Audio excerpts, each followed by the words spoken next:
ভয়াবহ বন্যার পানিতে ভাসছে দেশের দক্ষিণাঞ্চলের ১১ জেলা। পানির নিচে তলিয়ে নষ্ট হয়ে গেছে রোপা আমন সহ আমন ধানের বীজতলা।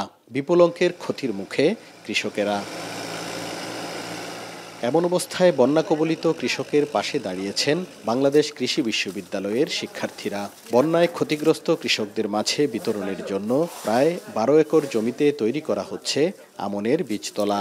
বাংলাদেশ কৃষি বিশ্ববিদ্যালয়ে ৫ একর ছাড়াও নোয়াখালী বিজ্ঞান ও প্রযুক্তি বিশ্ববিদ্যালয়, চট্টগ্রামের হাটহাজারী, কুমিল্লা ও লক্ষ্মীপুরে বীজতলা তৈরির জন্য পাঠানো হয়েছে বিনাদান ১৭ ও বায়ার বাংলাদেশের ধানিগুল জাতের স্বল্প জীবনকালীন ধানের বীজ।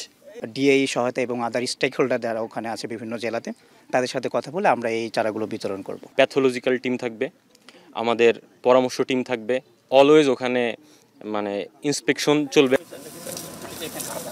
শিক্ষার্থীদের উদ্যোগে সহায়তার হাত বাড়িয়েছেন বিশ্ববিদ্যালয়ের শিক্ষক, সাবেক শিক্ষার্থী ও বিভিন্ন প্রতিষ্ঠান। ধানের চারা উৎপাদনের পর সঠিকভাবে রোপণ এবং পরিচর্যা করা গেলে সম্ভাব্য খাদ্য ঘাটতি পূরণ সম্ভব হবে বলে মনে করেন শিক্ষকরা।